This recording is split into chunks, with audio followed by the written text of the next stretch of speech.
Hello everyone, and welcome back to a very special episode of Tutorials of Tone. My name is Alex. Thank you so much for watching this video. Our topic for today, choosing acoustic IRs, then getting in and blending them, how we can blend them to best suit our needs, and even going in and tuning the IRs. Now, this is something brand new to me, and I'm so excited about it, but this was born out of a complete and utter failure of a video that I shot last week. Got into the editing process, and I heard the results. I was so ecstatic about what I was hearing from the dry guitar in the room, like this.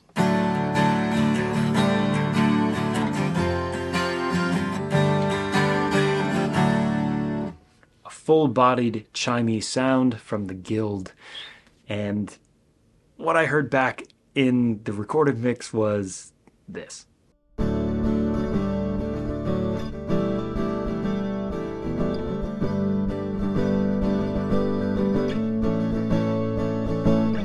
Now, you're hearing the guitar just through the mic in that previous example, but what you just heard was direct recorded, and it was not good. It was the complete opposite of what I want out of a 12-string. It was really dull, lifeless, really far back, muffled. It didn't have those wonderful overtones and the chiminess of the 12, and it was a bummer. It was really a drag to have shot that and to be so convinced that what I heard out of the monitors, also blended with the guitar, was something I would enjoy. And it really made me rethink, do I even need an IR when I'm recording? Maybe you don't. Maybe you mute the IR altogether and you get this sound.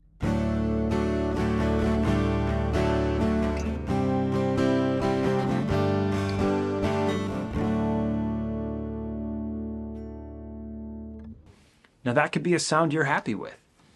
I know I would be. Plugging this thing straight into the desk, I've made things happen.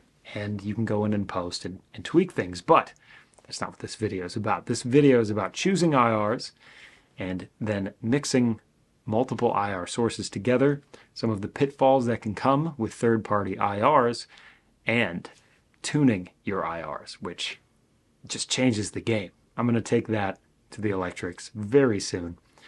But first up, the acoustics. Let's dive right in. So here we have our layout for this. I'm not going to go into each and every spec detail, but if you are interested in setting up acoustic guitar presets, there's a video that you can find in the corner or throughout the channel. So here we have our input block, very stock settings. We're going into a looper so that we can test things more readily later and more efficiently. We go into a tube pre, then we go into the cab block, which we will get into. The graphic EQ, going into a multiband compressor. Going from there into an enhance block. What we didn't hear in any of the examples thus far was the chorus. And then our reverb block currently has the Symphony Hall settings pulled up. So first up in the IR selection process, I love my free acoustic IRs from Acoustic IRs. These are wonderful. I've gushed about them in other videos. Please check them out. Now, in the process, I used a 12-string Guild with a K&K. That was in there. It did not work with what I'm using in the way that I'm using it. Now, could I have layered that in with the dry signal by just creating some space and using the level control to balance it out? Absolutely. That could have worked and we would be done. But it's not what we did, and I might consider that later. But what I ended up doing was just searching for more acoustic IRs. I found a free pack at Worship Tutorials, and very wonderful. They had a great Dreadnought, the Holy Grail, and a Taylor, all spec'd out with multiple sources, different mics, piezo systems, blendings, and I found a lot of good stuff in there. I recorded something into the looper, found the ones that I liked, and then started blending them together. So what we're going to do now, we have the looper pulled up at the front of the chain. We're going to play our example in to the initial IR that we heard, and then I'll be able to put the guitar down and select different IRs. You can hear the differences of the individuals. Then we will talk about what I liked about each of them, why I chose them, and then start talking about blending and how we can go into that.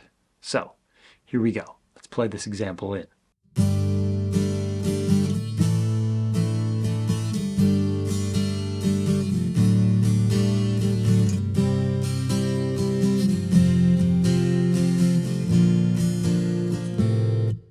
So now that we have our loop in place, we can put our guitar and our pick down and just twist knobs. So what I have pulled up here, 2 Dreadnought IRs, 2 of the Holy Grail, which is a McPherson, and 2 for Taylor 8/16s. Now these are completely flat. We're just going to hear them by themselves. I'm going to solo and mute, and you can hear each of these individually.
So as you could hear, a plethora of sounds just from those 6 individual IRs as is. Now, to just decipher what's happening here with the naming, SB2 refers to the LR Bag's anthem in full mic position, the microphone, and the PZ, whether it's 1 or 2, is always a piezo pickup. I always like choosing one of each and blending them together.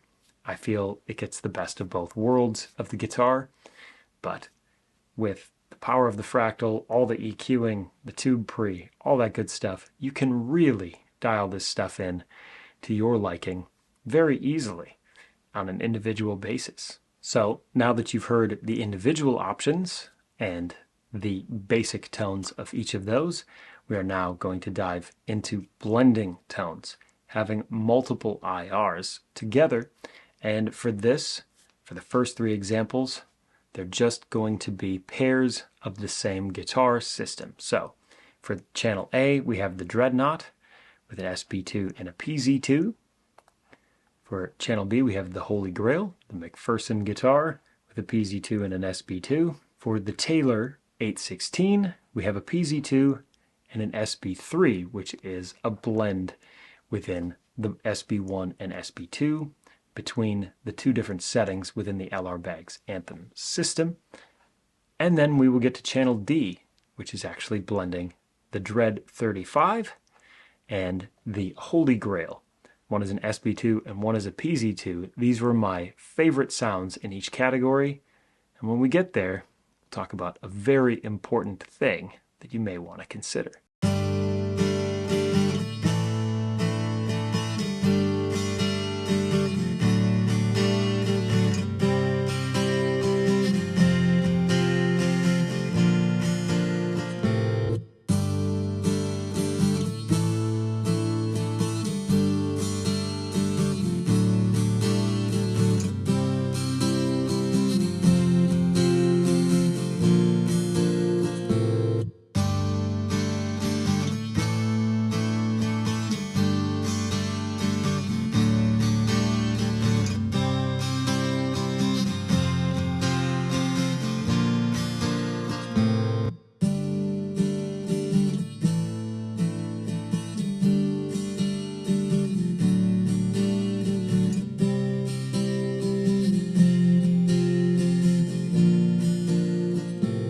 So as you can hear, you can get really, really cool stuff out of these IR blends.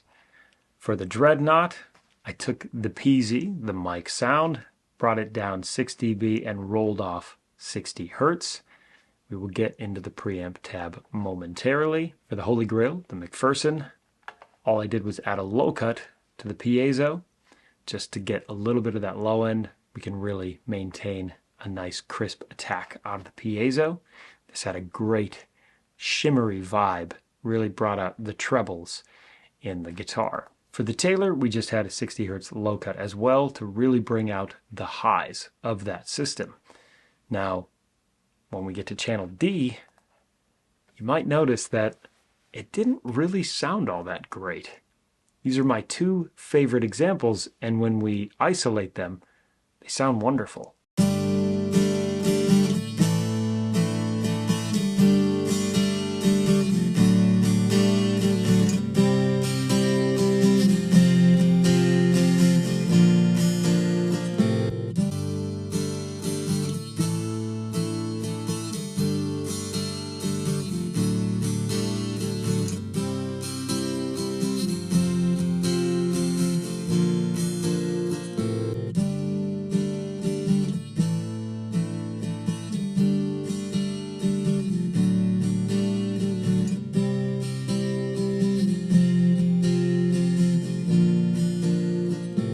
So why does that combined sound so muffled when neither sound individually sounds that way at all? Well, a lot of frequencies are getting canceled out. This is a classic symptom of phase cancellation.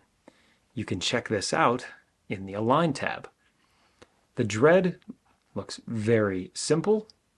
First is a positive transient, and then going into a negative. But our Holy Grail does not have that same thing going for it. The first transient is negative. This is not inherent in any IR within the Fractal system. This is something that is a symptom of the algorithm within the Fractal, which automatically phase corrects and makes the first transient positive every time. This, for some reason, when imported, does not read that way. And all of the Holy Grail IRs do this. So when blended with another sound, we get phase cancellation. You see the transients are running opposite of each other. You're going to get a lot of frequencies cut out. So how do we get around this? One way you can get this, if you're always running in stereo, you can always take the option to pan things. So let's hear this back again mono, and then panned hard left and right.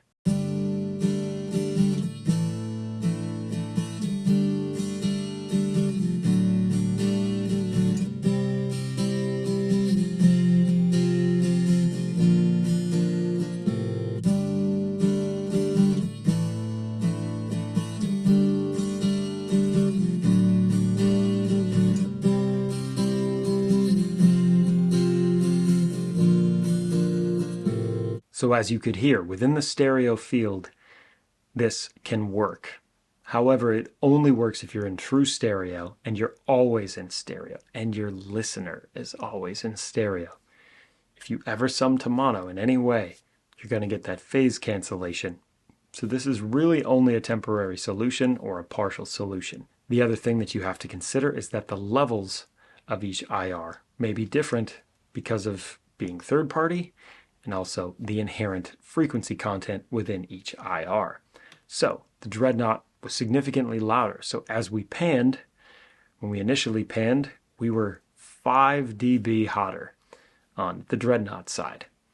So what you can do is drop the level once you're panned, and if you're watching your preset leveling tool, you'll actually watch both of them change due to the algorithm within the Fractal system that will try to level out all of your IRs as you blend the levels of each individual. The sum will accommodate. It's a very, very cool thing. Now that, again, is a partial, temporary solution that really only works some of the time. What you need to do is flip the phase of the Holy Grail to match these other things. Well, You don't have that option within the Fractal system. It's not a capability in here because the algorithm was built around all of their amazing IRs that are inherent in the system. We just don't have that problem, so there's no need for a solution in there. But as this is a third-party IR, you can upload this into CabLab 4, Fractal's free system for taking Dynacabs and third-party IRs, loading them in, mixing them at your leisure. It is a completely wonderful, completely free system. I highly recommend you check it out if you have any third-party IRs, including free acoustic IRs from either worship tutorials or free acoustic IRs. What I did, I tried a few things. I tried just flipping the phase and exporting it. Didn't work because the Fractal still autocorrects. It reads it and it flips it here. I tried trimming. Didn't work. I tried to hit minimize phase. Didn't work. What did work was taking these two IRs and blending them and offsetting. This aligned the peaks and we had a phase switch, then exporting this all as one IR. That was the only way I could get this to work, is if I just did all the work in CabLab 4 and then saved it to the device. So the IR set that you heard in the beginning was actually one individual IR now. The blending of the Dread and the Holy Grail systems together in CabLab, and again, that sounds like this.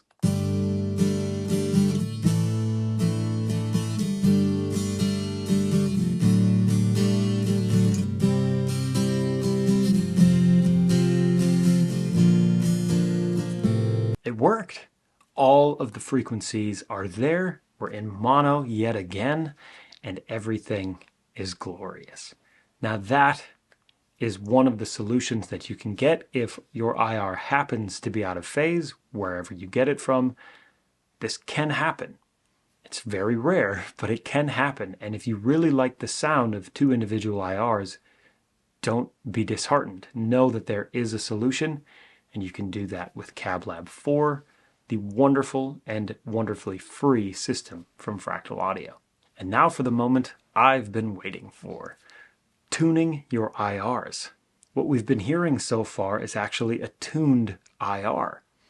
Now, this is something I had never considered. I didn't know this was a possibility until I tried to fix that initial 12-string example and also these phase issues that were about from these third-party IRs. This is something that you can absolutely do with any IR, whether it's third-party or a Fractal stock IR. This is really, really cool, and it adds a new depth of tweaking possibilities. So maybe you are super close with that great Marshall 1960A with a 57 on it, but you just want a little less mid, you want just a little bit less treble, and you don't want to go through and change your amp tones, or it's not quite cutting it with the low cut or high cut. You have options here. And the way to get to that is by choosing a preamp type. That's all you have to do. And all of a sudden, these three tone knobs, which are set at the end of the IR chain, become available to you.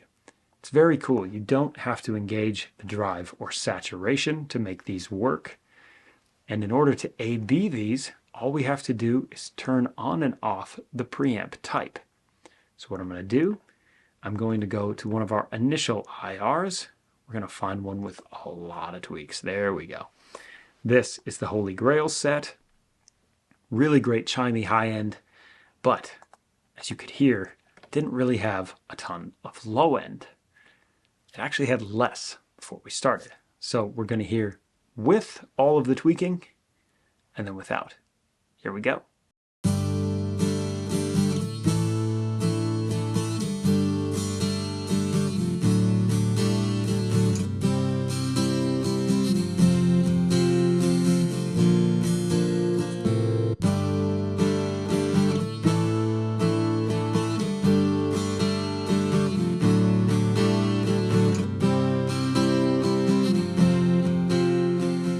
So as you could hear in there, a lot of control that we have in the bass, mid, and treble knobs alone. For the individual IRs, I did change some things. Here I added a low cut to the PZ2, really just scooped out that excess low that was coming in because it wasn't conducive to musical language.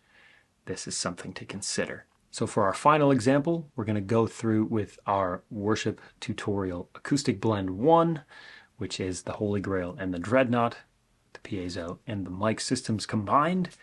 And we are going to go through our preamp tab. We're going to start tweaking these knobs, and you can hear where these are. If you haven't been listening in headphones, now is definitely the time to do that. I also have a pretty aggressive slope on either of these for what I was doing before. So we're going to take those off. You're going to hear why certain things are in place, especially with a 12 string. Here we go.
As you can hear, we have all of the capability in the world to tune these IRs to our benefit and to our exact specifications.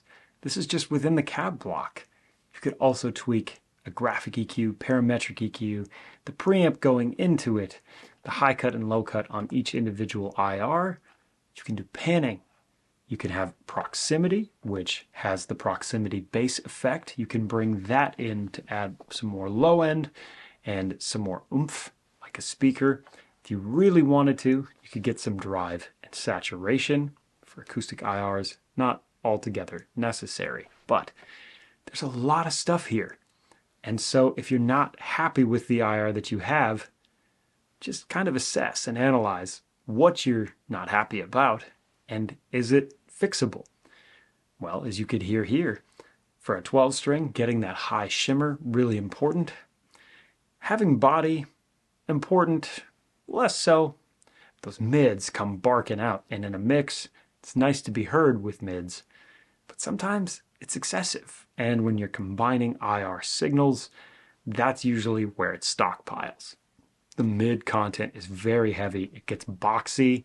It sounds really hollow. There's this film that just sits on the IRs, and it's something I've never liked with individual systems.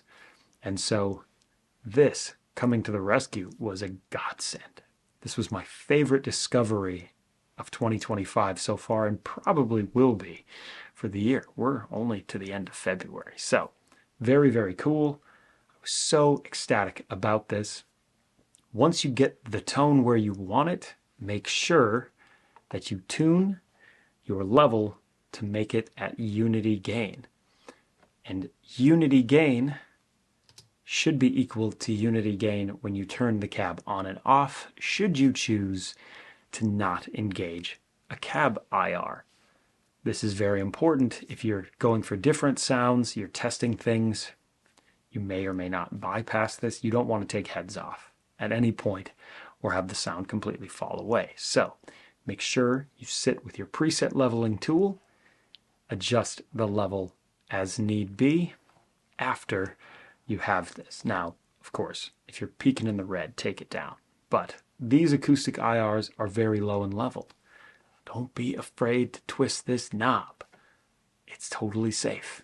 You're not going to kill anybody as long as you're not blasting 20 dB in the red. Well, that about does it on the super special edition of Tutorials of Tone, Acoustic IRs, choosing them, mixing and blending them, getting rid of phase issues, and tuning your IRs.